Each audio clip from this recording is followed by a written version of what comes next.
তোমরা দেখতেই পেলে ভাঙনি কিন্তু নিয়ে চলে এসেছে একটা লেস আর একটা ডিম। একটা ডিমে কী হবে বলো? একটা ডিমে আরেকটা লেসে কিছু হবে না, এই জন্য মনাকে দিয়ে আরেকটা লেস আরেকটা ডিমও আনতে পাঠিয়েছিলাম। আর ততক্ষণে আমি কিনা সমস্ত কিছু কেটে নিয়েছিলাম, মানে ঝাঁঝা দেবো, টমেটো, পেঁয়াজ আর লঙ্কা। আর এখন কিনা আমি ডিম দুটো ফাটিয়ে নেবো, ফাটিয়ে নেওয়ার পরে তার মধ্যে হালকা করে লবণ দিয়ে দেবো। অনেকে আছে কিন্তু গোলমরিচগুলো দিতে পারো, আর হলুদও অনেকে দেয়, কিন্তু আমি দিইনি। আমি জাস্ট লবণ দিয়েছিলাম। আর তারপরে ভাগ্নিকে বললাম, এবারে যা যা কেটে রেখেছি সমস্ত কিছু দিয়ে দে। তারপর ও দেখো কী সুন্দরভাবে সমস্ত কিছু কিনা দিয়ে দিল। দিয়ে ওকে বললাম একটু ফেটে নে ভালো করে। বলে তারপরে ও ফাটছিল। তারপরে ওরটা অতটা হয়নি বলে লাস্টে আমিই ফেটেছিলাম। তারপরে এই দেখো আমি লেসগুলো কিন্তু ভালো করে কিনা গুঁড়ো গুঁড়ো করে নিলাম। তো আমি এই ভিডিওটা অনেকদিন আগেই কিন্তু দেখেছিলাম, করবো বলে আর করা হয়নি। তারপরে আজকে কি মনে গেল, ভাগ্নিকে বললাম, আর ভাগ্নি বলল হ্যাঁ ভাই কর। তাই আমি বললাম তাহলে চ করা যাক নতুন কিছু। আর এই দেখো দুটো লেস আমি নিয়ে নিয়েছি আর কিনা গুঁড়ো গুঁড়ো করে নিয়েছি। আর তোমাদেরকে বললাম লাস্টে আমি একটু ফাটিয়ে নিলাম ভালো করে, কারণ ভাগ্নি তো বাচ্চা হাতে সব কিছু যদি না মানে ঠিকঠাক মতো যদি না ফাটা হয়, এই জন্য আমি ভালো করে ফাটিয়ে নিই। আর লেসের প্যাকেটের মধ্যে কিন্তু আমি ঢেলে দিলাম।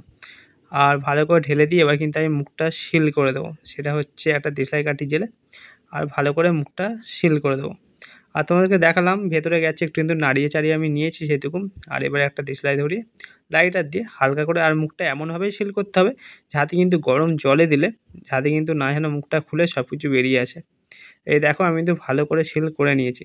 তা একটা কড়া নিয়ে নিয়েছিলাম, তার মধ্যে কিন্তু জল দিয়ে আর ওই লেসের প্যাকেট দুটো আমি দিয়ে দিয়েছি। আর জলটা যখন ফুটে গেছে, মানে জলটা ফুটে গেছে যখন, আমি তখন নিলাম, নিয়ে দেখলাম যে না ঠিক আছে। আর তোমাদেরকে যে দেখাচ্ছি আমি একটা মানে এতে জল দিয়েছিলাম কড়ার মধ্যে, আর তার মধ্যে এরকমভাবে লেসের প্যাকেট দুটো দিয়ে দিয়েছিলাম। আর তার মধ্যে আমি ঢাকনা দিয়ে দিয়েছিলাম। তাই দেখো জলটা যখন গরম হয়ে গেছে, আর আমি কিন্তু লেসের প্যাকেট দুটো এবার মানে ওইখান থেকে তুলে নিলাম। এবার চলো খুলে দেখা যাক যে ডিমগুলো সিদ্ধ হয়েছে নাকি। আশা করি ডিমগুলো সিদ্ধ হয়ে গেছে। আর আমি ভাগ্নিকে বলেছিলাম যে এবার লকটা খোলো, মানে যেমনভাবে সিল করেছিলাম ভাগ্নি কিছুতে খুলতে পারছিল না। তোমাদেরকে তো বললাম যে ভালো করে কিন্তু সিল করতে হবে যাতে না ডিমটা বেরিয়ে যায়। আর আমি সেই বুঝেই করেছিলাম।